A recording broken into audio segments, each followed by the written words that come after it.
एक शेर सुनाता हूँ, बाद में कंटिन्यू करता हूँ। मंजिलें उन्हीं को मिलती है जिसने सपनों में जान होती है। मंजिलें उन्हीं को मिलती है जिनके सपनों में जान होती है। पंख होने से कुछ नहीं होता यारो, हौसलों से उड़ान होती है, हौसलों से उड़ान होती है। धन्यवाद।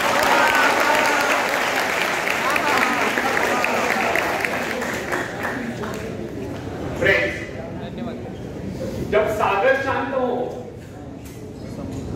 तो जहाज के चालक को अधिक होशियारी से जहाज चलाने की आवश्यकता नहीं पड़ती, लेकिन जैसे तूफान आता है और जहाज डूबने का खतरा पैदा होता है, तब यही चालक या कप्तान अधिक सावधानी बरतने लगता है। जब जहाज में सवार सभी लोग घबरा रहे होते हैं, तब यही कप्तान मुस्कुराता हुआ अपनी संपूर्ण योग्यता को काम में लाता हुआ जहाज को डूबने के संकट से बचाकर सही सलामत देता। वास्तविक ऐसी योग्यता की परीक्षा दुख और संकट के समय में होती है। जब कोई इंसान थोड़ी पूंजी लगाकर अपने व्यापार का विस्तार करता है तो उसे वर्षों तक कठोर परिश्रम करने पड़ते हैं। इस परिश्रम से वो कुछ कमाने को होता है।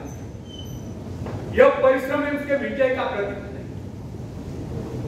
अपने ग्राहकों को शब्द जाल में फंसाकर अपने व्यापार को बढ़ाता है और एक दिन सफल व्यापारी बन जाता है।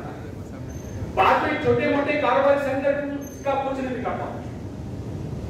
जो लोग इससे पहले उसे कम पूंजी वाले समझकर उसका मजाक उड़ाया करते थे, आज वही लोग उसकी सफलता की प्रशंसा करते नजर आते हैं।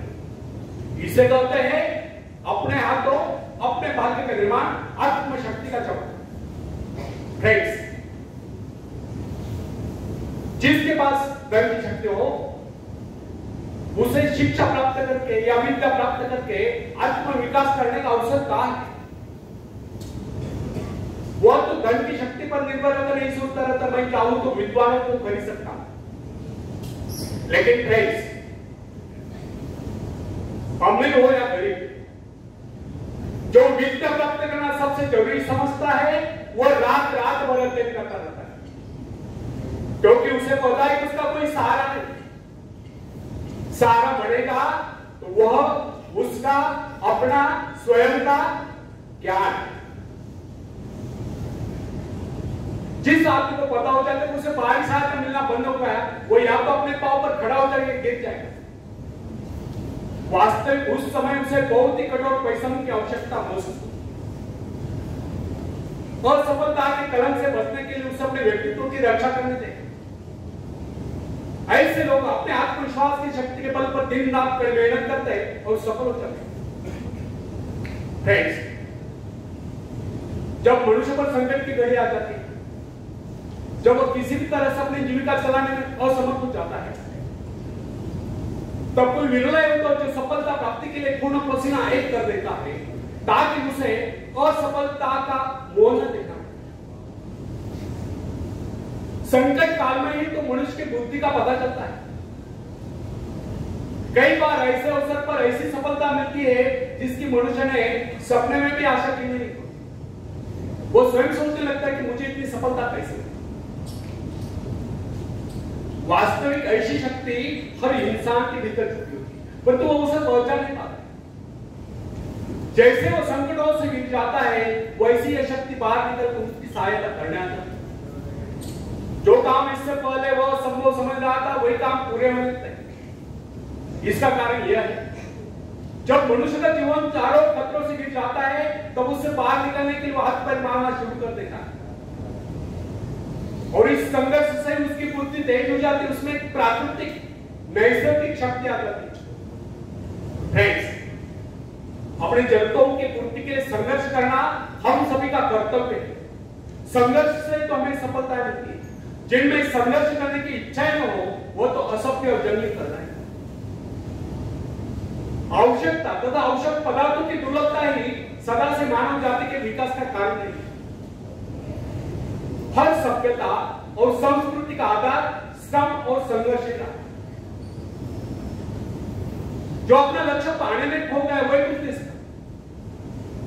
कई वैज्ञानिक अपने साधना में नहीं होकर अपने लक्ष्य को पाने के संघर्ष में जूझते रहे। उनके परिवारजन अभावग्रस्त होकर भूखे मर रहे, परंतु उन्होंने अपने उद्देश्य को प्राप्त करके एक चैन की सांस ली। जब उन्हें सफलताएं प्राप्त हुई तो लोगों को उनके आविष्कार रहने की शोध बहुत बड़े आश्चर्य से प्रतीत हुई। फ्रेंड्स, आवश्यकता ही आविष्कार की जगह, शोध की जगह। यह जरूरत का ही कमाल है जिसने मानवीय सभ्यता को कहां से कहां पहुंचा दिया। अश्मयुग से संगणक युग तक जरूरत के लक्ष्य का निर्णय करती है। पाने के लिए वैज्ञानिक तथा शोधकर्ता जी जान से जुट जाते हैं। मनुष्य की गुप्त शक्ति का पता उस समय चलता है जब कोई जरूरत आकर उसके सामने खड़ी होती है, उसकी पूर्ति के लिए वह संघर्ष करता है। मनुष्य की यह गुप्त शक्ति आपातकाल में प्रकट होती है। इसका सीधा अर्थ यह हुआ, यदि मनुष्य को किसी वस्तु की आवश्यकता ही न हो तो उसकी आंतरिक शक्ति का अंत हो जाएगा। बाहरी सहायता लेने से भी इस आंतरिक शक्ति को बाहर निकलने का अवसर नहीं मिलता।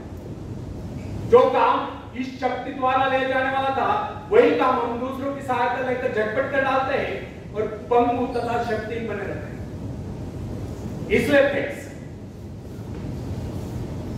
एक बात हमें कदापि नहीं भूलनी चाहिए कि अपने मित्रों की सहायता लेने के बजाय या दूसरों की सहायता लेने के बजाय अपने आंतरिक शक्तियों की सहायता लेना हमारे लिए अधिक उचित। क्योंकि आत्मनिर्भरता एक ऐसी शक्ति है जो मित्रता, प्रभाव, धन संपत्ति, ऊंचा वंश या बाहरी किसी भी प्रकार की सहायता, इन सब की सामूहिक शक्ति से ही शक्तिशाली होती है।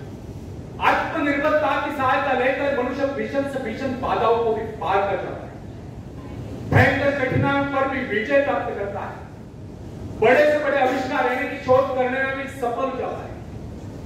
इंसानी गुणों में सबसे अधिक शक्ति आत्मनिर्भरता है।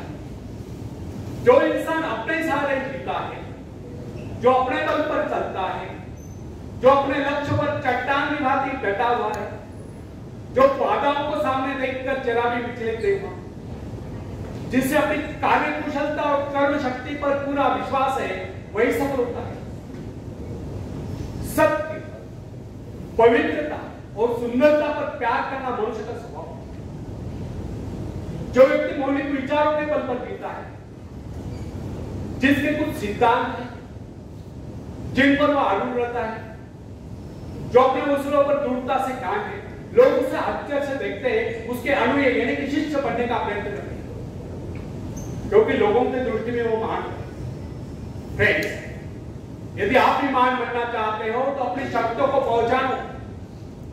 ईश्वर ने जो शक्ति आपको प्रदान की है वो आपके भीतर छुपी हुई है, उसे जगाकर बाहर लाओ।